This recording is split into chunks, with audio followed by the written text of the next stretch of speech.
paper moves on its own in other people's houses.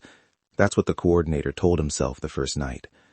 The guest book was thick and yellowed, placed on a splintered table beneath a tiny window that never quite let the wind in. The window always seemed to be holding its breath. He'd been alone in the cabin for 2 weeks on a winter rotation, sandbagging maps, signing off emergency radios, checking caches on trails no one walked for months. The book was part ritual, part record. Names, dates, a line or two. Passed through on way to Mount Hales. Stay the night, beautiful day. Small proofs that someone had been here and left the same way they came. On night 12, he woke to the scraping of paper. A pen had moved. A single new line lay on the page he'd left open an hour before. It read, Ella Marrow, March 19th. March 19th was 3 weeks away. He thought it was a prank. He thought maybe a volunteer popped in. He spent that morning checking the access road, scanning the gate logs, messaging the base. No one had come by. The handwriting wasn't his. It wasn't anyone on the volunteer roster. He folded the page beneath his hand and told himself to stop staring. The cabin smelled like stale coffee and pine sap. Frost scraped the lower panes. The guest book had always been a thing of comfort, a ledger that showed movement, human footsteps across indifferent ground. So when a second entry appeared 3 nights later, a name and a date 2 weeks from then, curiosity became a duty. He started to compare scripts, to photograph pages and email the images to colleagues. He ran the names through social media, through missing persons databases. Mostly the names were ordinary, a teacher from Boise, a backpacker passing through, someone who liked to sign with a joke. Ordinary became the worry. Pattern is what trapped him. The dates were always future dates.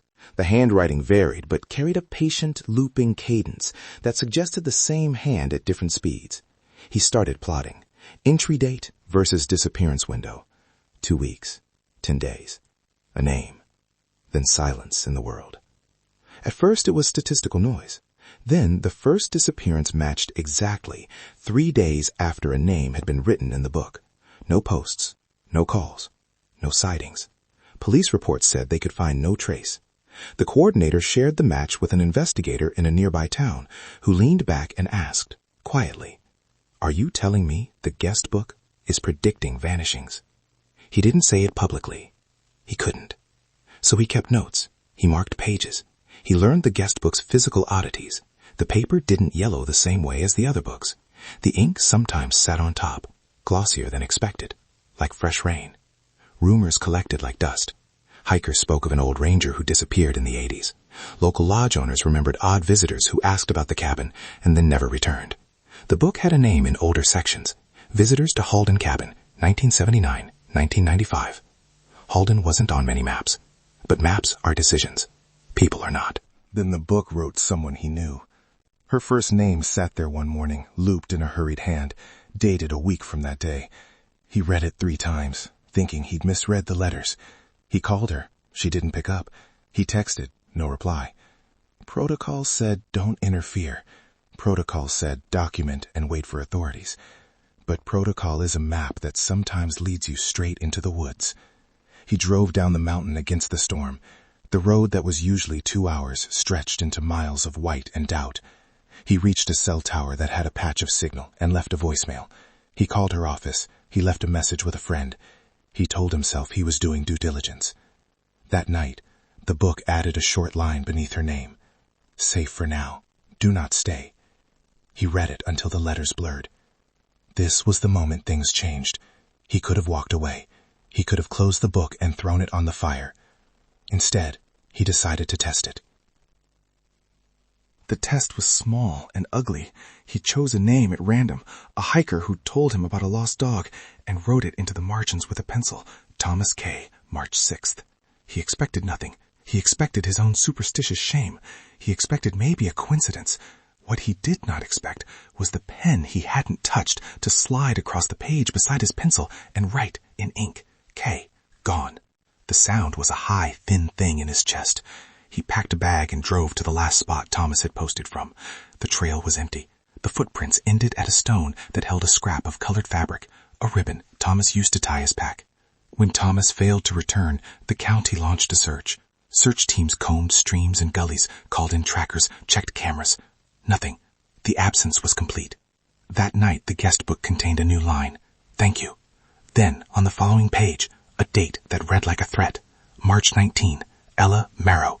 Panic crept into his decisions. He began to watch men without really seeing them. He started checking license plates at the community store. He stopped sleeping well. The book had taken the role he'd always assumed as a guardian and flipped it. Now he was a ledger keeper of possible losses. The climax arrived like a flat weather front, inevitable and unkind.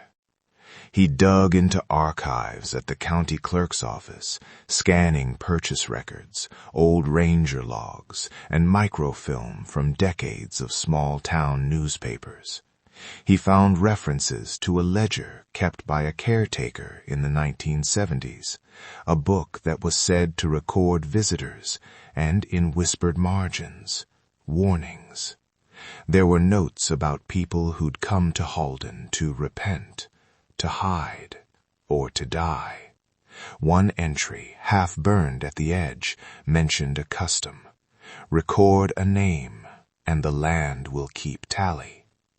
He stood on the cabin floor with the guest book open and tried to break the pattern. He tried to write his own name into the margins and burn the page. The flame guttered against a wind that the window denied. The ash smelt like salt and old paper. The book resisted. Pages turned on their own, slow as falling leaves. A final line appeared in handwriting he still couldn't place. All names return home, some sooner than others. He realized in a way that made his hands tremble that this was not just a tool of prediction. It was a ledger of trade-offs. If the book wrote them, the world moved to match. If the book was left alone, it continued its counting. If you tried to stop it, the cost was unpredictable. He recorded everything, then sealed the cabin for a time and drove down to town to speak with the one person who might have seen this in other forms, an elderly ranger who'd worked trails since before the guest book arrived in Halden. The ranger listened, eyes like river stones, and said only, "It remembers us differently than we remember it." The test had consequences. Friends who argued for public warning feared panic. Authorities worried about encouraging vigilantism around remote cabins. The coordinator found himself between two fires, disclosure and denial. Some villagers refused to come near the cabin. Others left little offerings on the steps, a candle, a photograph, a scrap of cloth. But the ledger's last movement is what settled under his tongue. On a page near the back, he found a single line, newly written, that reframed everything. You are not a guardian. You are a witness. If you're still here, it means the story followed you all the way to the end. Take a breath. Look around your room. Make sure everything is exactly where you left it. I'm Sam Nang. If this story stayed with you, share it with someone who listens in the dark like you do. Subscribe so you never miss an episode. Until next time, check the corners. Keep your eyes open. And your lights, maybe not too bright. Good night.